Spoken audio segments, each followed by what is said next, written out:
Bonjour à tous, nous allons voir dans ce cours les muscles de la hanche et de la cuisse. Je commence par les muscles de la hanche. Voilà, sur ce schéma, on trouve les muscles de la hanche, le groupe antérieur et le groupe postérieur. Donc, les muscles de la hanche se répartissent en deux groupes musculaires. Un groupe antérieur, ce sont les muscles de la région iliaque, et un groupe postérieur représenté par les muscles de la région glutéale ou région fessière. Le groupe antérieur ou les muscles de la région iliaque est constitué par un seul muscle qui est le psoas iliaque. Psoas iliaque. Donc le groupe antérieur est constitué par un seul muscle, c'est le psoas iliaque. L'origine, l'iliaque s'insère sur la fosse iliaque interne, la fosse iliaque médiale de l'os iliaque. Le psoas s'insère sur T12, la 12e vertèbre thoracique, et les 5 vertèbres lombaires. Le psoas s'insère sur les vertèbres sur T12, la 12e vertèbre thoracique ou dorsale, et les 5 vertèbres lombaires. La terminaison, les deux chefs vont se réunir et se terminant par un seul tendon sur le petit trochanter. L'action, ce muscle fléchit la cuisse sur le bassin. Lorsqu'il se contracte, il tire l'os, le fémur, et il assure sa flexion sur le bassin. Et c'est un rotateur latéral de la cuisse. Donc la deuxième fonction est la rotation latérale de la cuisse.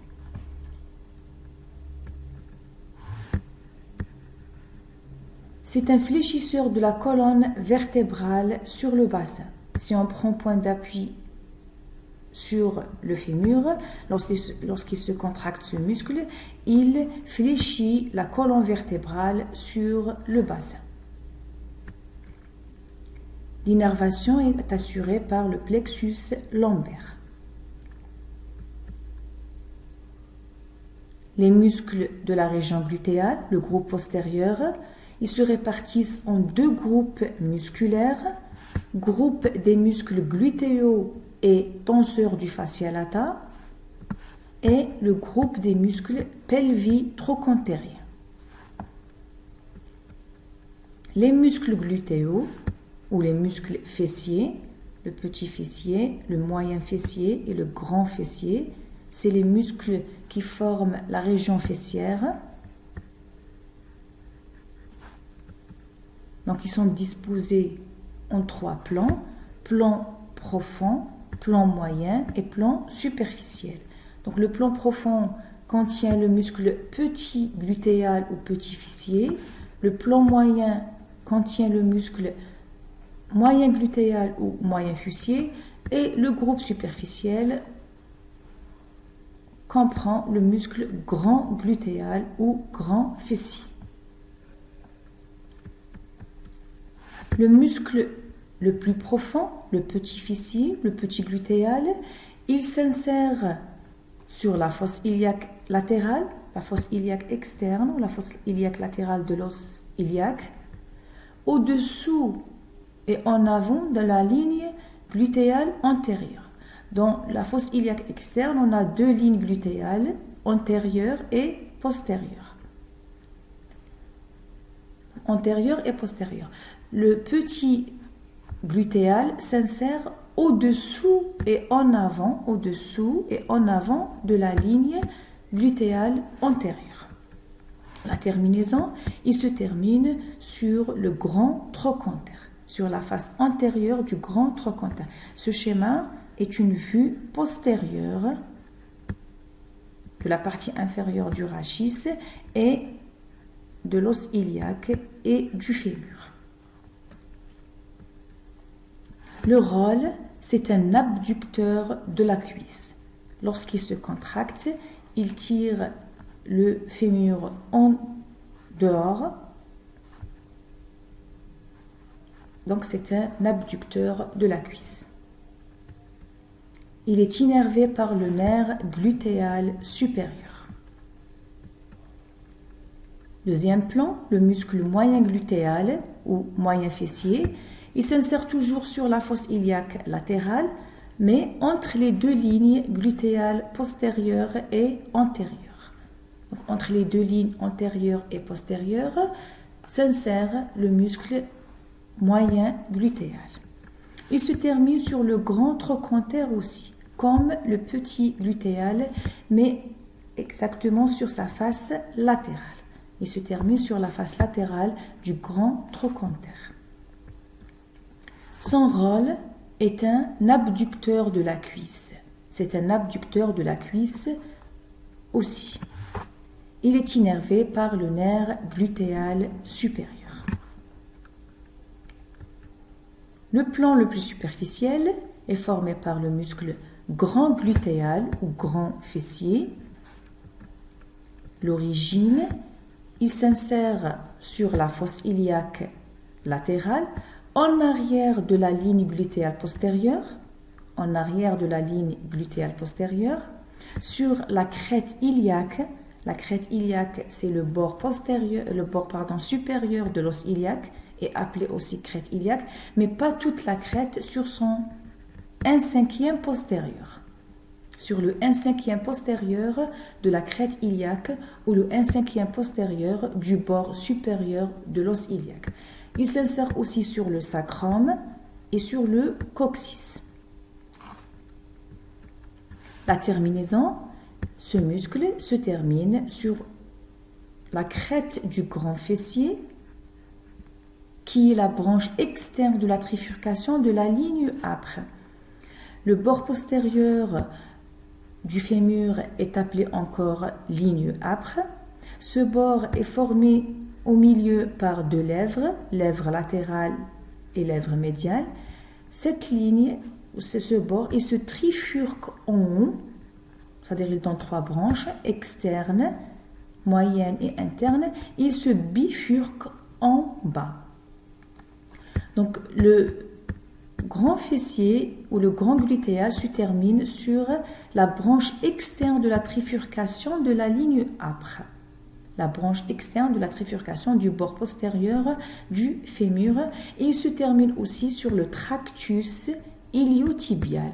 Le tractus iliotibial est une bande fibreuse tendue entre l'os iliaque et le tibia. On va le détailler après. Son rôle, lorsqu'il se contracte, le muscle grand fessier assure l'extension de la cuisse et la rotation latérale. Donc c'est un extenseur de la cuisse et rotateur latéral de la cuisse. La deuxième, il a une autre fonction aussi, il redresse le bassin. Si on prend point d'appui sur le fémur, lorsqu'il se contracte ce muscle, il redresse le bassin, il rend le bassin droit. Il est innervé par le nerf glutéal inférieur. Donc si on récapitule pour les muscles fessiers, ils s'insèrent tous sur la fosse iliaque latérale. Sur la fosse iliaque latérale, on a deux lignes glutéales, antérieure et postérieure. Le petit fessier, il s'insère au-dessous et en avant de la ligne glutéale antérieure. Le moyen, il s'insère entre les deux lignes glutéales antérieure et postérieure.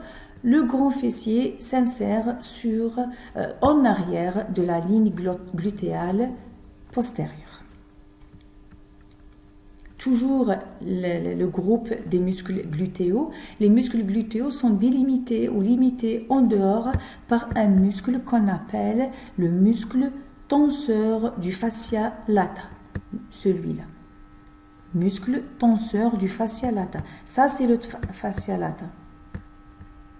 Ou le tractus iliotibial. Tractus iliotibial sur lequel se termine le grand fessier. Ça, c'est le grand fessier. Regardez, la région fessière ou la région glutéale est limitée en dehors par ce muscle qui est le muscle tenseur du fascia lata. Le voilà. Il limite latéralement la région fessière. Il limite latéralement la région fessière. On dit que la région fessière est limitée latéralement par le muscle tenseur du fascia lata. L'origine, il s'insère sur l'épine iliaque antéro-supérieure et la crête iliaque. Il se termine sur le tractus iliotibial. Voilà le tractus iliotibial qui est une bande fibreuse tendue entre l'os iliaque et le tibia. Iliotibial. Voilà, il se termine sur ce tractus. Ce tractus iliotibial se termine sur la tuberosité latérale du tibia, exactement sur le tubercule de Gerdy. Le tubercule de Gerdy. Donc le muscle tenseur du fascia lata, c'est celui-là. Il a une origine sur l'épine iliaque antéro-supérieure et sur la crête iliaque et se termine sur le tractus iliotibial ou le fascia lata. Le tractus iliotibial se termine sur le tubercule de Gerdy, sur la tuberosité latérale du tibia. Le rôle, ce muscle assure, donc c'est un tenseur du tractus iliotibial. Il tend le tractus iliotibial et c'est un extenseur accessoire de la jambe. Il assure aussi l'extension de la jambe sur la cuisse. Il est innervé par le nerf glutéal supérieur.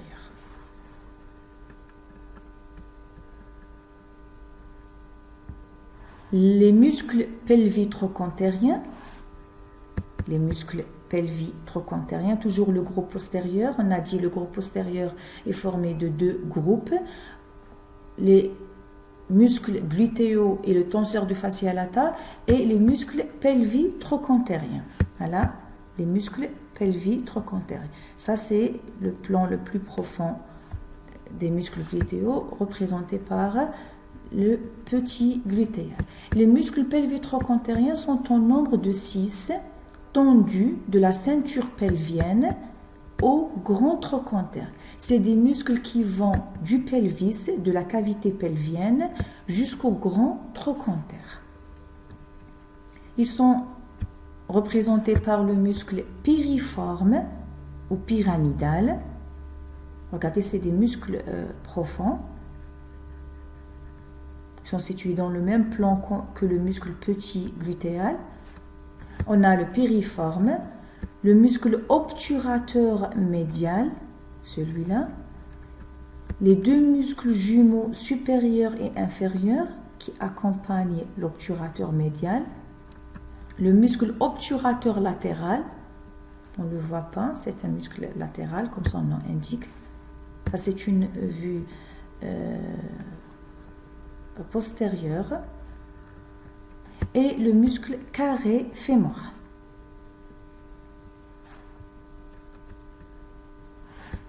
La fonction principale de tous ces muscles est la rotation de la cuisse. On va commencer muscle par muscle. Le muscle piriforme, l'origine c'est le sacrum, la terminaison c'est le grand trochanter. Tous les muscles pelvitrochantériens se terminent sur le grand trochanter. Pelvis, du pelvis, trochanter jusqu'au grand trochanter. Le rôle, c'est un rotateur latéral de la cuisse. Il est innervé par le nerf du pyramidal qui vient du plexus sacré. Le muscle obturateur médial, c'est celui-là. L'origine, il s'insère sur la face médiale du cadre osseux du foramen obturé et de la membrane obturatrice. On a ici le trou obturateur.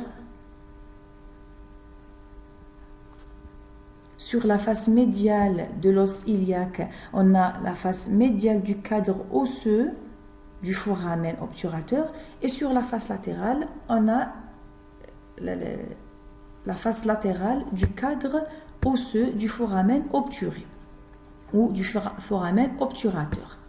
Ce foramen, bien sûr, il est recouvert ou tapissé par une membrane qu'on appelle la membrane obturatrice. Donc le muscle obturateur interne s'insère sur la face médiale du cadre osseux, c'est-à-dire le cadre qui entoure le trou obturateur, et sur la face médiale de la membrane obturatrice. Il se termine sur le grand trochanter, sur sa face médiale, la face médiale du grand trochanter. Il assure la rotation latérale de la cuisse. Il est innervé par le nerf de l'obturateur interne et du jumeau supérieur. Donc le muscle obturateur interne et le jumeau supérieur sont innervés par un muscle qui est appelé, par un nerf, qui est le nerf de l'obturateur interne et du jumeau supérieur.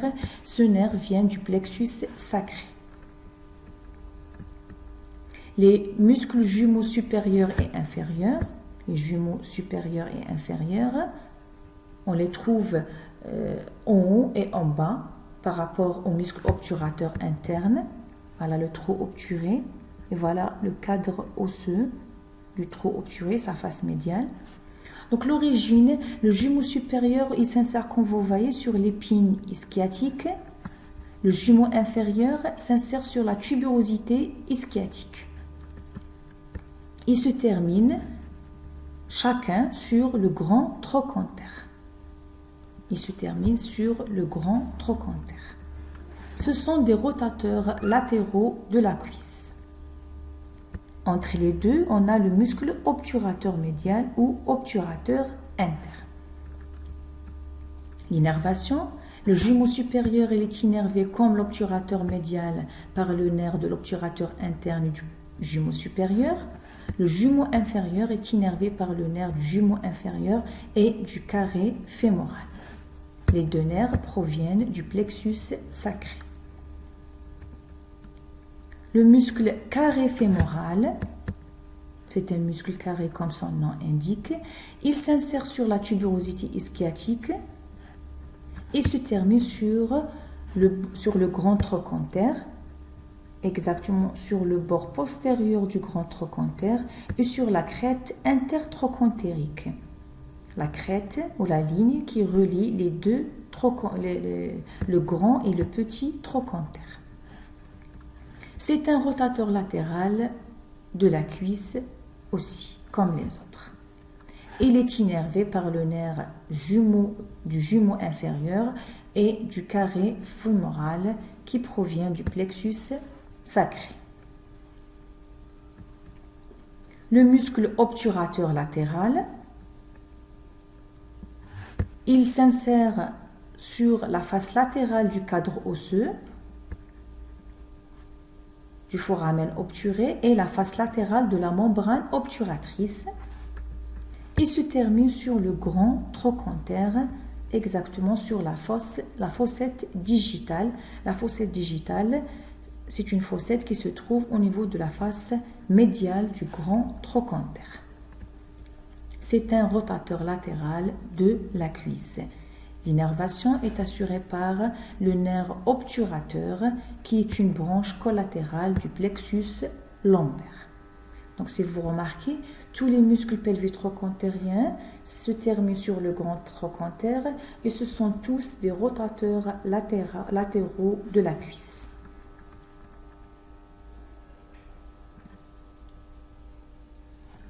Voilà pour les muscles de la hanche.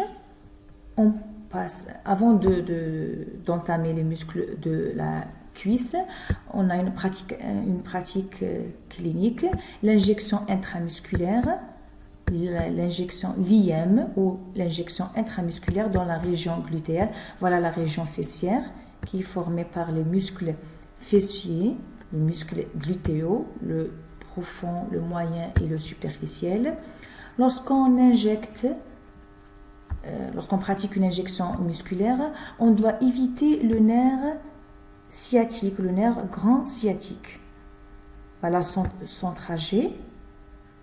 Toujours, on divise la fesse ou la région glutéale en 4 quadrants et on injecte dans le quadrant supéro-externe. Le quadrant supéro-externe, on injecte dans le muscle intramusculaire, dans le muscle, les muscles fessiers, dans le quadrant supéro-externe. Pourquoi? Pour éviter, afin d'éviter le nerf grand sciatique.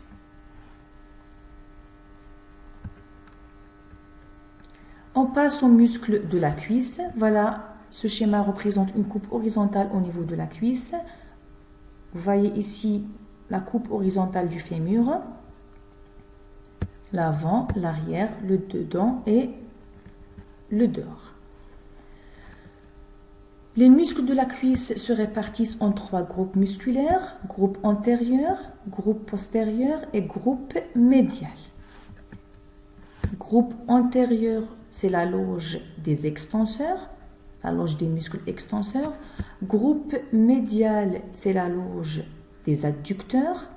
Et groupe postérieur, c'est la loge des muscles fléchisseurs. Donc, extenseur en avant, fléchisseur en arrière et adducteur en dedans. On commence par le groupe musculaire antérieur. Il est constitué par 2 muscles. Le quadriceps fémoral, quadriceps, comme son nom indique, quadri, donc il est formé par 4 chefs. Et le muscle sartorius ou muscle couturier. Sartorius ou couturier. Le muscle quadriceps fémoral, il est formé par 4 chefs, quadriceps, donc 4 chefs. L'origine, donc on a 4 chefs. On a le premier chef, c'est le droit fémoral ou le droit antérieur, celui-là. Il a 3 insertions. Il s'insère par 3 tendons. Un tendon direct sur l'épine iliaque antéro-inférieure. Un tendon réfléchi sur le sillon acétabulaire, le sillon qui est au-dessus de l'acétabulum, et un tendon récurrent sur la ligne intertrochantérique, la ligne qui relie les 2 trochantères, le grand et le petit trochantère. Deuxième chef, c'est le vaste médial, le vaste intermédiaire. Le vaste intermédiaire ou le muscle crural. Ce chef s'insère sur la face antérieure et postérolatérale du fémur. Le vaste intermédiaire s'insère sur la face antérieure et postérolatérale du fémur. Le fémur, dans le fémur, on trouve 3 faces, une face antérieure et 2 faces postérieures, postérolatérale et postéromédiale. Donc le vaste intermédiaire s'insère sur la face postérolatérale et sur la face antérieure du fémur. Le vaste médial, numéro 3, du côté médial bien sûr, il s'insère sur la ligne âpre, sur le bord postérieur du fémur, mais exactement sur sa lèvre médiale. Au milieu, on a dit que la ligne âpre comprend 2 lèvres, lèvre médiale et lèvre latérale. Donc le vaste médial s'insère sur la lèvre médiale de la ligne âpre. Le vaste latéral, il s'insère sur la lèvre latérale de la ligne âpre. La terminaison, les 4 chefs vont se réunir et se terminent par un seul tendon, le tendon quadricipital, sur la base de la patella. Les 4 chefs vont se terminer par un seul tendon, représenté par le tendon quadricipital, sur la base de la patella, ou la base de la rotule. Il se termine aussi par le tendon patellaire sur la tuberosité tibiale antérieure. Il se termine aussi sur la tuberosité tibiale antérieure par le tendon patellaire.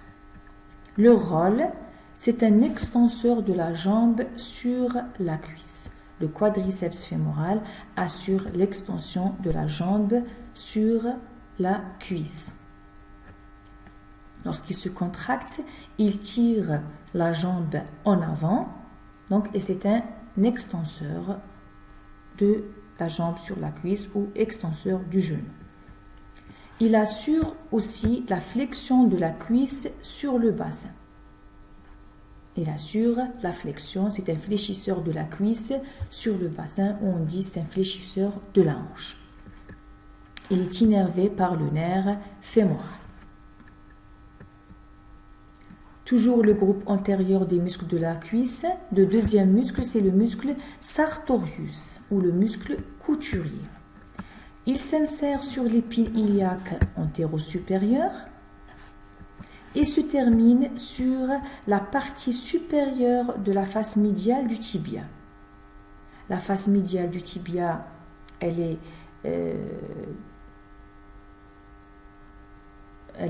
sous-cutanée, elle est dépourvue de toute insertion musculaire, sauf sa partie toute supérieure dans laquelle on trouve la terminaison des muscles, parmi eux le muscle sartorius, la partie supérieure de la face médiale du tibia. Cette partie-là, on l'appelle la patte doigt. Les muscles, on appelle ce muscle, c'est parmi les muscles de la patte doigt. Vous allez mieux comprendre lorsqu'on avancera dans le cours. Donc, le muscle sartorius se termine sur la partie toute supérieure de la face médiale du tibia. Lorsqu'il se contracte, ce muscle, il fléchit la jambe sur la cuisse. Il assure la flexion de la jambe sur la cuisse et aussi la flexion de la cuisse sur le bassin. C'est un muscle fléchisseur du genou et de la hanche.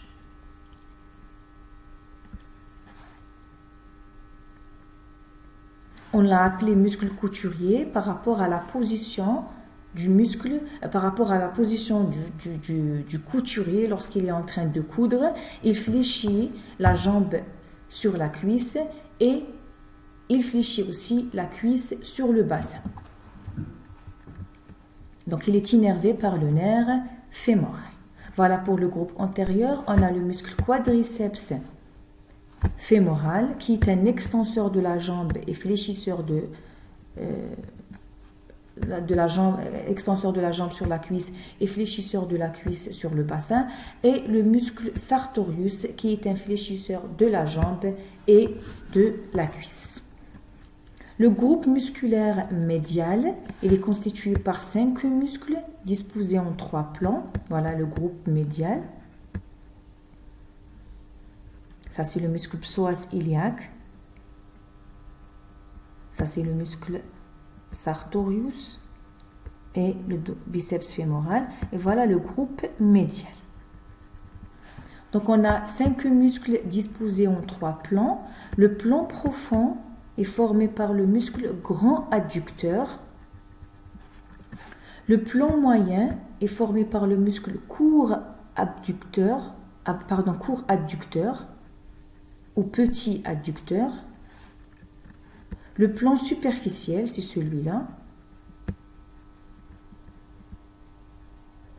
Le plan superficiel est formé par le muscle long adducteur ou moyen adducteur. Il est appelé long adducteur ou l'ancienne nomenclature moyen adducteur. Toujours dans ce plan, on trouve les autres muscles adducteurs. On a le muscle pectiné, voilà le long adducteur, le muscle pectiné et le muscle gracile. Le muscle gracile. Donc si je récapitule, dans un plan superficiel, on a le muscle long adducteur, le pectiné et le gracile. Long adducteur, pectiné et gracile. Ici, on voit juste le long adducteur. Dans un plan moyen, on a le court adducteur. Dans un plan profond, il y a le grand adducteur. Donc, ce sont, comme son nom indique, des adducteurs de la cuisse. Je commence par le plan le plus profond, le muscle grand adducteur.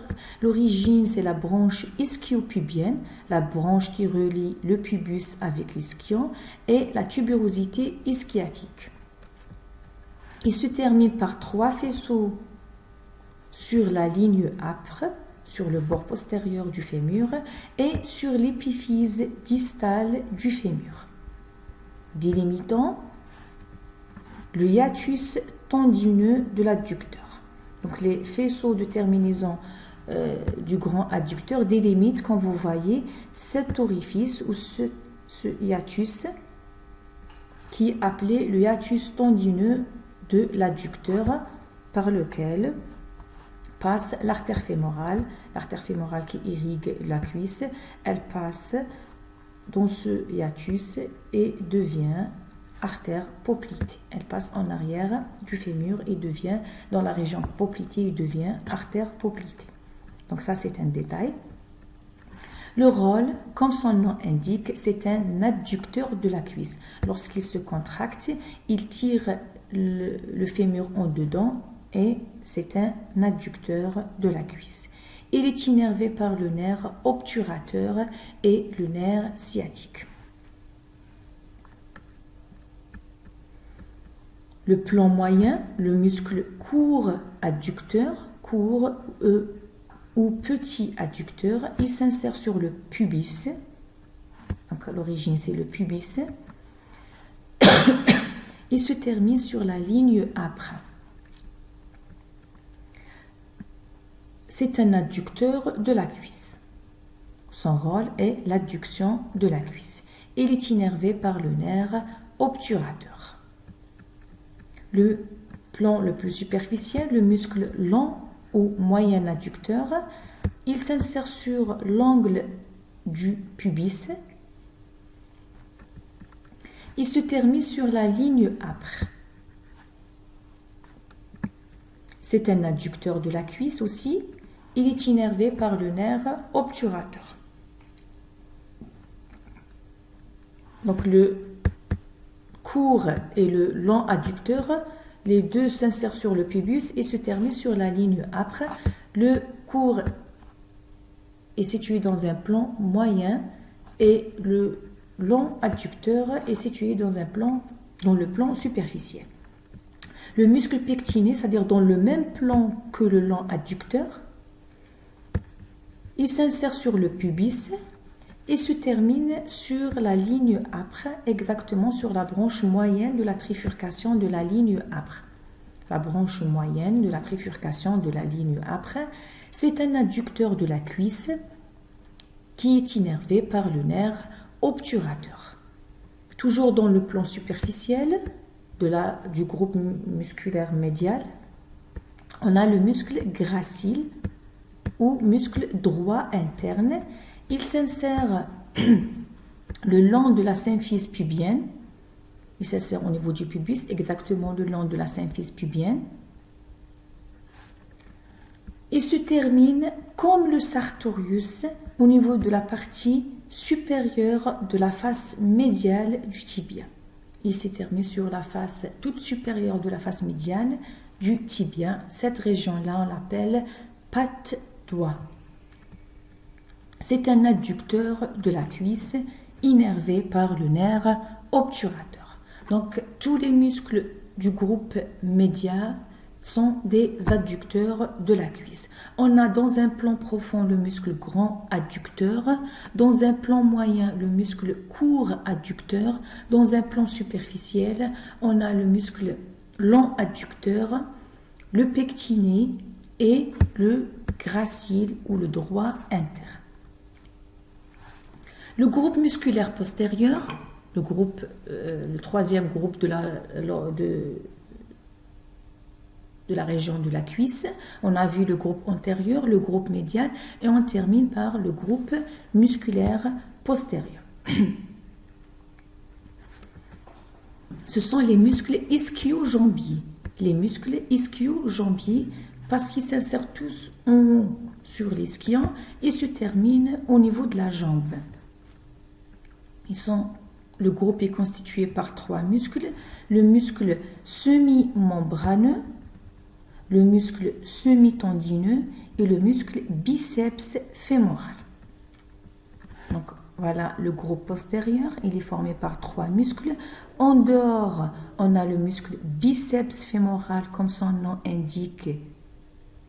Il est formé par 2 chefs, biceps fémoral. Et en dedans, on a 2 muscles, le semi-tendineux ou demi-tendineux, la même chose, et le semi-membraneux. Là, ça c'est une vue postérieure du membre inférieur. Voilà, on a ici la région fessière et la région de la cuisse, la face postérieure de la région de la cuisse, et ici la face postérieure de la partie supérieure de la jambe. Le muscle semi-membraneux ou demi-membraneux, il s'insère sur la tuberosité ischiatique, muscle ischio-jambier. Donc il s'insère sur la tuberosité ischiatique et se termine sur la tuberosité médiale du tibia. Donc il se termine sur la tuberosité médiale du tibia. Son rôle, c'est un fléchisseur de la jambe sur la cuisse. Lorsqu'il se contracte, il tire la jambe en arrière, donc il ferme l'articulation, il ferme l'angle et c'est un fléchisseur de la jambe sur la cuisse. On dit c'est un fléchisseur de l'articulation du genou. Il est innervé par le nerf sciatique. Le semi-tendineux ou demi-tendineux, il s'insère sur la tuberosité ischiatique comme le précédent et se termine sur la partie supérieure de la face médiale du tibia, comme le sartorius et le gracile. Donc le muscle semi-tendineux se termine sur la partie toute supérieure de la face médiale du tibia. C'est un fléchisseur de la jambe sur la cuisse, innervé par le nerf sciatique. Le dernier muscle, c'est le muscle biceps fémoral. Donc, biceps, il est formé par 2 chefs. Pardon. Le chef court, il s'insère sur la lèvre latérale de la ligne âpre, la lèvre latérale de la ligne âpre, et le chef long, il s'insère comme les autres sur la tuberosité ischiatique. Les muscles ischio-jambiers, ils s'insèrent tous sur l'ischion, exactement sur la tuberosité ischiatique. Ici, on a le biceps fémoral, 2 chefs, le long donc sur la tuberosité ischiatique et le court sur la lèvre latérale de la ligne âpre. La terminaison, donc les 2 chefs vont se réunir, ils se terminent par un seul tendon sur la tête de la fébule, sur la tête fébulaire. C'est un fléchisseur de la jambe sur la cuisse. Il est innervé par le nerf sciatique. Donc tous les muscles du groupe postérieur sont des fléchisseurs de la jambe sur la cuisse. Ils sont tous innervés par le nerf sciatique. Les muscles de la patte doigt, voilà les muscles de la patte doigt. On a dit que pour la cuisse, on a 3 loges, 3 groupes, groupe antérieur, groupe moyen, groupe postérieur et groupe médial.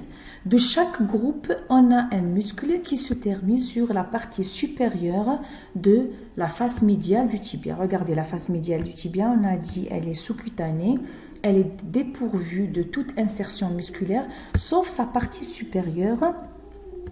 On l'appelle les muscles, cette région-là, les muscles de la patte doigt. Donc, sont les 3 muscles qui présentent une terminaison commune sur la partie supérieure de la face médiale du tibia. Regardez, un muscle du groupe antérieur, c'est le sartorius. Un muscle du groupe médial, c'est le gracile, et un muscle du groupe postérieur, c'est le semi-tendineux. Si vous voyez, la forme est similaire à la patte doigt, quand vous voyez. Voilà, les 3 muscles. qui ont une insertion commune sur la partie supérieure de la face médiale du tibia. Ils ont la forme de la patte doigt. Voilà en ce qui concerne les muscles de la hanche et de la cuisse. Je vous remercie.